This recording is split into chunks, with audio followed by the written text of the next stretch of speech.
everyone, I'm Natalia and I'm here with one of your favorites, Julie from our home team. Hi there. And we are celebrating National Grilled Cheese Day. Woo. Julie is showing us how to make her famous London grilled cheese. Julie, show us how it's done. Okay, so grilled cheese is a game changer in general. It's delicious. Everyone loves it. But what would happen if you decided to elevate your grilled cheese game? I think great things would happen. Yes. So this is one of my favorites, and I was telling Natalia that the first time I had this, I was in London, and it's London street food. And you don't want to know where that grill has been, and you don't ask questions. After about the third time I had it, I had to know how to make it.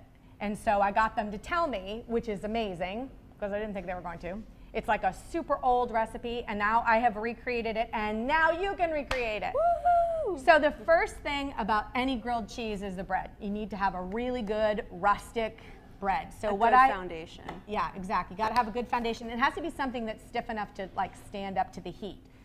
So this is a rustic sourdough that I have generously buttered.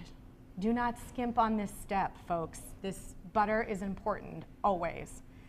And then there's a cheese mix. So this is a mixture of cheddar and Gruyere, which if you don't know about, go find, and a little bit of raclette. And then you grate tart green apple and a little bit of shallot. So I just use a regular grater and I grate everything so it's the same amount, same thickness. And I would say that it's probably 60% cheddar, maybe 30% Gruyere, and then the rest 10% raclette. Now, if you just want to do cheddar, still delicious, but the apple and the shallot are really totally amazing. So all you do... If you guys could smell this at home, if you could smell this, you would be running to your grocery store to pick these up because it smells so good. Okay, so the reason this is so good, and I'm making a big mess, the reason this is so good is because the cheddar is sharp, and the Gruyere is nutty, and the raclette is melty, or as I like to say, smelty. And then you have the tartness, but kind of sweet, wet apple, and then this really complex taste of the shallot, which is, for most people, unidentifiable. And it's a very mild onion, but it's very distinct. And then I'm just gonna put this in the panini press. Now, you can get panini presses at Wazoo Lily, so next time we have one of our great home electrics events, you can get your own panini maker. But if you don't have a panini press, you can use a skillet. And then what you want to do is take a lid of a pan and like a can, and you just want to weight it down. What that does is it helps the cheese just all melt together. So what you get at the end of this is this like super nutty, sweet, tart, unctuous, delicious grilled cheese sandwich. Oh my gosh, it sounds like something that's going to make me a better person. I cannot wait. It will make you a better person. But while that's sizzling, and you'll be able to hear that in a second, I brought two other grilled cheese recipes that I have loved, and they're things, they're cheese and good bread, and then components that you might have in your house. So this first one is Havarti cheese, which is super melty and mild, and it just has a little bit of a nutty flavor to it, paired with apricot jam. I like it chunky, but if you like it smooth, that's good too. And you could use strawberry jam, you could use raspberry jam, you could use a mixed berry jam. Like there's no wrong here. It's whatever you've got and whatever you like. But jam and cheese is an amazing combination.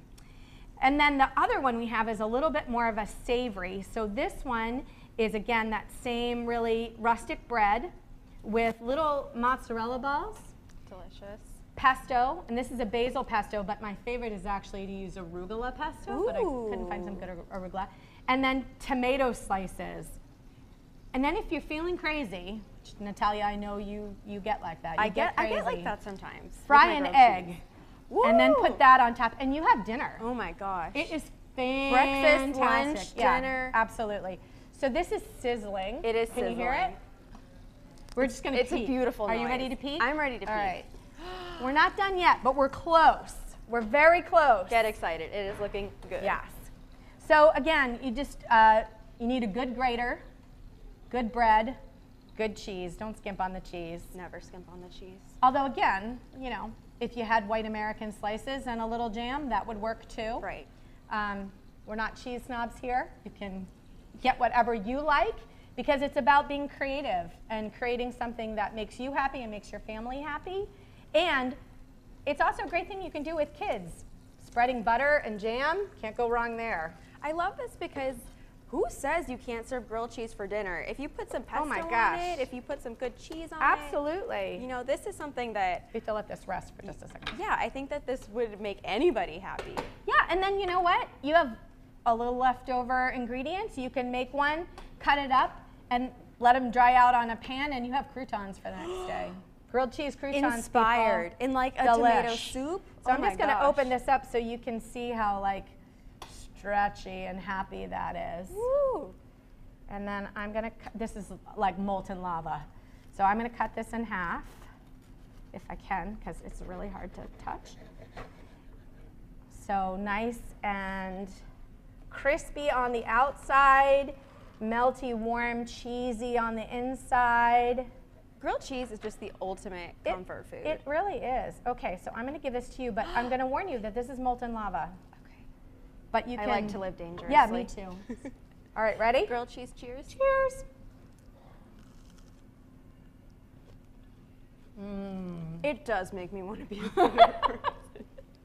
It's like delicious. taste the tanginess and like all the creaminess and I love this nuttiness because it has something for all of your senses. It has the crunch, you hear the sizzle, you smell the yumminess and the smeltiness, as Julie says. And like, this is the best thing. It's so delicious. Happy, happy, joy, joy. Happy, joy, joy. Happy National Grilled Cheese, guys. Let us know if you're gonna make any of these at home or how you like to make grilled cheese yourself. We'll see you next time.